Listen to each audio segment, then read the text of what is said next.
नमस्कार दोस्तों, आप देख रहे हैं प्रशांत द्वारा यूट्यूब चैनल और हम यहाँ पे आपको यूनिवर्सिटी और कॉलेज से संबंधित हर प्रकार की नई नई जानकारी और अपडेट लेकर आते रहते हैं। तो आज बताते हैं आपको डॉक्टर हरि सिंह यूनिवर्सिटी में पढ़ने वाले छात्र एवं छात्राओं के लिए हॉस्टल में रहने के लिए नियम एवं घोषणा पत्र एवं रजिस्ट्रेशन कैसे करें। तो सब यहाँ पे ऑनलाइन हो रहा है, जिसकी अंतिम तिथि 25 अक्टूबर 2021 है रजिस्ट्रेशन करने की। और आज 25 अक्टूबर 2021 से यूनिवर्सिटी ऑफलाइन रूप से खुलना चालू हो चुका है। तो चलिए, यदि आप हॉस्टल में रहना चाह रहे हैं या हॉस्टल में रहना चाहते हैं तो आप यहाँ पे रजिस्ट्रेशन करें। इसके बाद आपको आपका विश्वविद्यालय का छात्रावास मिलेगा एवं वहाँ पे आपकी क्या क्या आपको घोषणा पत्र में आपको देना है, चूँकि पहले से लिखा हुआ है। यहाँ पे आपको एग्री करना है और इस पर पूरा रजिस्ट्रेशन करना है। जैसे ही आप रजिस्ट्रेशन करते हैं तो आपका यहाँ पे पूरा रजिस्ट्रेशन हो जाने के बाद यह आपका पूरा डाटा पहुँचेगा आपका डॉक्टर हरि सिंह यूनिवर्सिटी के छात्रावास में और वहाँ से आपको सीट प्रोवाइड कराई जाएगी। चूँकि 25 अक्टूबर 2021 से ऑफलाइन रूप से कॉलेज या यूनिवर्सिटी खुल चुका है। तो चलिए हम आपको बताते हैं कि रजिस्ट्रेशन कैसे करें एवं इसकी जो घोषणा नियम है वो कैसे करें। तो सबसे पहले आपको बता देते हैं। तो सबसे पहले यहाँ पे जान लेते हैं डॉक्टर हरि सिंह गौर विश्वविद्यालय सागर मध्य प्रदेश में अध्ययनरत विद्यार्थियों के लिए पूर्ण प्राकृतिक वातावरण में आधुनिक 4 छात्रावास हैं। टैगोर, विवेकानंद, रमन एवं भाभा छात्रावास, जो कि टैगोर एवं विवेकानंद छात्रावास में क्रमशः 190 व 198 कक्ष हैं। इसी प्रकार रमन एवं भाभा छात्रावास में केवल 50 एवं 24 कक्ष हैं। रमन एवं भाभा में केवल शोध छात्रों को प्रवेश दिया जाता है, शोध अर्थात पीएचडी वाले छात्रों के लिए। तो यहाँ पे हम आपको पूरा प्रोसेस बताते हैं कि यहाँ पे अभी केवल पीजी वालों के लिए हॉस्टल खुला है और पीजी वालों के लिए ऑफलाइन रूप से कॉलेज या यूनिवर्सिटी खुला है पीजी एवं पीएचडी वालों के लिए।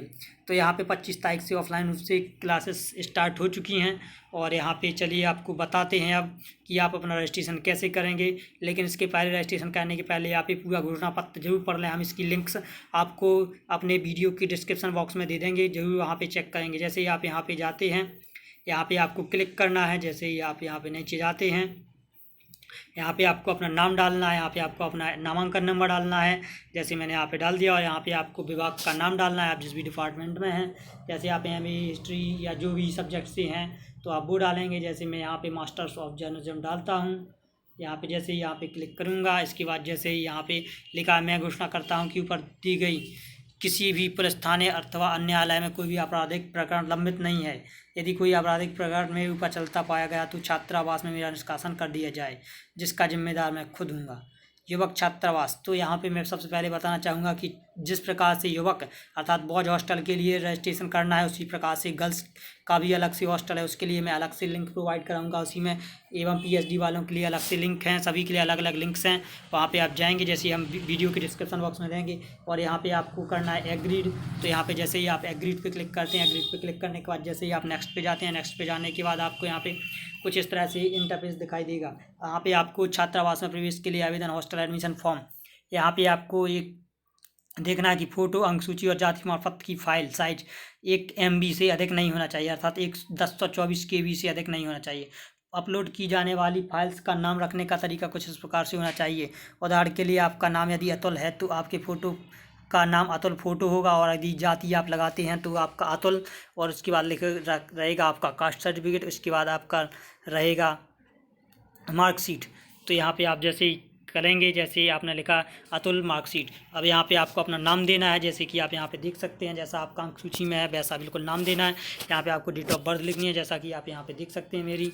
और इसके बाद यहाँ पे आपको लेटेस्ट फ़ोटो अपडेट करना है। जैसे ही आप यहाँ पे ऐड फाइल पे क्लिक करते हैं, ऐड फाइल पे क्लिक करने के बाद आपको यहाँ पे जाना है। आपको यहाँ पे अपने मोबाइल में से ही सिलेक्ट करना है या फिर जिसमें से भी आप करना चाहें। तो मैं यहाँ पे अपने मोबाइल में से सिलेक्ट कर लेता हूँ।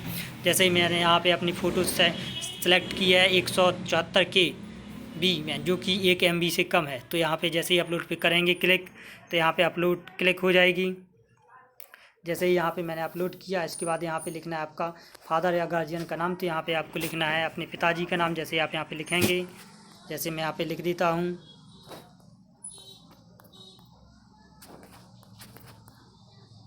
जैसे मैंने यहाँ पे लिख दिया।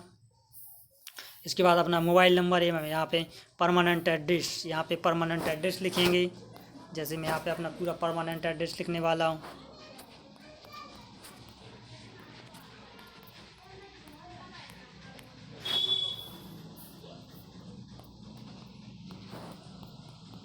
जैसे ही मैं यहाँ पे अपना परमानेंट एड्रेस लिखता हूँ, सागर से आपके स्थायी निवास की दूरी तो मैं यहाँ पे लिख देता हूँ 110 किलोमीटर, क्योंकि सागर से ग्वारा 110 किलोमीटर है। स्थायी पते का पिन कोड, परमानेंट एड्रेस, तो यहाँ पे आपको पिन कोड डालना है यहाँ पे।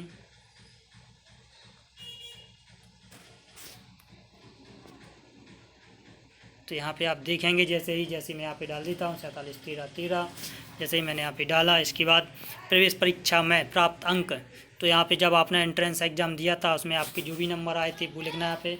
जैसे मेरे 82 नंबर आए थे तो यहाँ पे 82 लिखना है। यहाँ पे स्नातक में प्राप्त अंक प्रतिशत मार्क्स ऑफ 10th ग्रेजुएशन, जैसे मेरी स्नातक में जो % बनी थी वो लिखना है। तो जैसे मेरी यहाँ पे 56.16, तो यहाँ पे जैसे ही लिख देते हैं।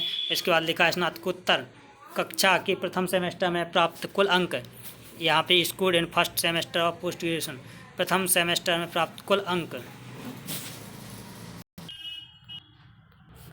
तो जैसे ही हम यहाँ पे एंट्रेंस एग्ज़ाम में आए नंबर्स डाल देते हैं। इसके बाद जैसे ही स्नातक में प्राप्त अंक यहाँ पे डाल देते हैं प्रतिशत में, एवं यहाँ पे स्नातकोत्तर कक्षा के प्रथम सेमेस्टर में प्राप्त अंक कुल, तो यहाँ पे स्नातकोत्तर प्रथम सेमेस्टर में कुल अंक, तो मुझे यहाँ पे 246 टोटल अंक प्राप्त हुए हैं।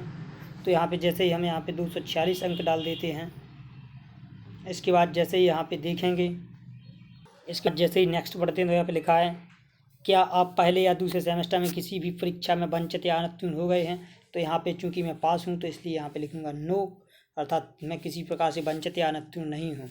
अब यहाँ पे लिखा है जैसे आप देखेंगे कि पिछले कक्षा की अंक सूची, तो यहाँ पे आपको पिछले कक्षा की अंक सूची अर्थात आपको जो आपने BA BSc BCom या फिर जो UG में आपने डिग्री की है उसकी फाइनल मार्कशीट यहाँ पे अपलोड करना। जैसे ही आप यहाँ पे जाते हैं तो चलिए हम यहाँ पे अपने कंप्यूटर से इसको सिलेक्ट करते हैं।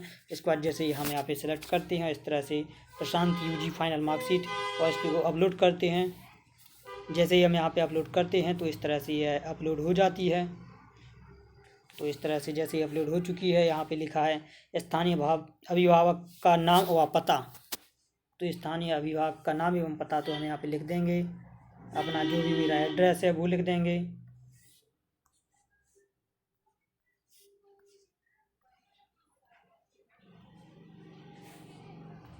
इसके बाद जैसे ही हमने यहाँ पे लिखा, इसके बाद लिखा खेल कूद में अभिरुचि या भाग लेने का विवरण, तो यहाँ पे आप नो भी कर सकते हैं और खाली भी छोड़ सकते हैं। इसके बाद लिखा है सामाजिक साहित्यिक सांस्कृतिक व गतिविधि में भाग लेने का विवरण, तो यहाँ पे आप यदि हैं तो आप यस करेंगे, नहीं तो नो करेंगे और उसका विवरण भी देंगे। तो यहाँ पे मैं इसको ब्लैंक ही रहने देता हूँ। क्या पहले आपके विरुद्ध शासनहीनता या अथवा परीक्षा में अनुचित साधन अपनाने के संबंध में कोई शिकायत है, यदि हाँ तो विवरण, तो यहाँ पे लिखेंगे हम नो, अपने पास या अपने लिए किसी प्रकार का अनुशासनहीनता या किसी कोर्ट कचहरी या थाने में अपने विरुद्ध कोई भी अनुशासनात्मक कार्रवाई नहीं हो रही, तो यहाँ पे लिखेंगे नो। इसके बाद यहाँ पे आता है यदि अनुसूचित जाति जनजाति अन्य पिछड़ा वर्ग नॉन क्रिमिनल अथवा आर्थिक रूप से कमजोर वर्ग EWS में प्रमाण पत्र है तो संलग्न। तो यहाँ पे जैसे ही मैं यहाँ पे देखता हूँ अपना जाति प्रमाण पत्र अपलोड करता हूँ। जैसे ही हम यहाँ पे अपना जाति प्रमाण पत्र अपलोड करते हैं तो यहाँ पे देखेंगे आप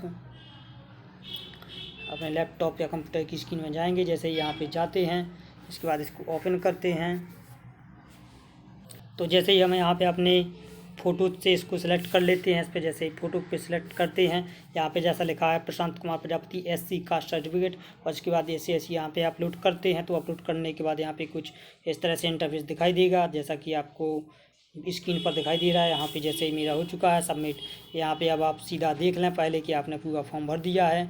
यहाँ पे घोषणा पढ़ ली है, जो भी आप देखना चाहें इसकी घोषणा वगैरह हम आपको सब लिंक के डिस्क्रिप्शन बॉक्स में भी दे देंगे। एवं SC ST अर्थात आप PhD या PG वाले स्टूडेंट्स हैं तो आपके लिए लिंक्स अलग से और गर्ल्स के लिए अलग से लिंक्स प्रोवाइड कराई गई है। तो यहाँ पे लिंक्स भी आपको लिंक भी प्रोवाइड करा दी जाएगी। यहाँ पे अपना स्थायी पता, यहाँ पे अपना किलोमीटर दर्शा सकते हैं। स्थायी पते का पिन कोड 4713, प्रवेश परीक्षा में अंक 82। यहाँ पे इस तरह से स्नातक में आपकी % कितनी थी, स्नातकोत्तर कक्षा प्रथम सेमेस्टर में कुल अंक कितने आए ये लिख सकते हैं। ये सब आप यहाँ पे देखेंगे और यहाँ पे आप अपनी पिछली अंक सूची अर्थात फाइनल ईयर की मार्कशीट लगाएंगे। यहाँ पे आप अपना पिन कोड देंगे और यहाँ पे आप जो भी देना चाहें यहाँ पे यस और नो, आप यदि है तो यस, नहीं है तो नो। और इसके बाद यहाँ पे अनुसूचित जाति का प्रमाण पत्र जैसे ही हम यहाँ पे सबमिट करते हैं, ये सब करने के बाद जैसे ही सबमिट करते हैं तो सबमिट करने के बाद हमारा यहाँ से फॉर्म इस तरह से फिल हो चुका होता है, जैसा कि आपको कुछ ही सेकंड में दिखाई देने वाला है। तो यहाँ पे देख सकते हैं आप, ये लिख चुका है।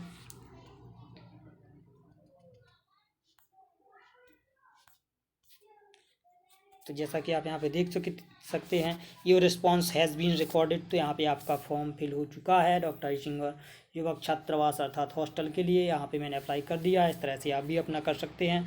और बता दें 25 अक्टूबर 2021 लास्ट डेट है रजिस्ट्रेशन करने की। तो धन्यवाद। यदि आपको यह वीडियो अच्छा लगा हो तो कृपया पसंद यूट्यूब चैनल को जो सब्सक्राइब करें ताकि आप तक हर प्रकार की जानकारी पहुँचती रहे। धन्यवाद।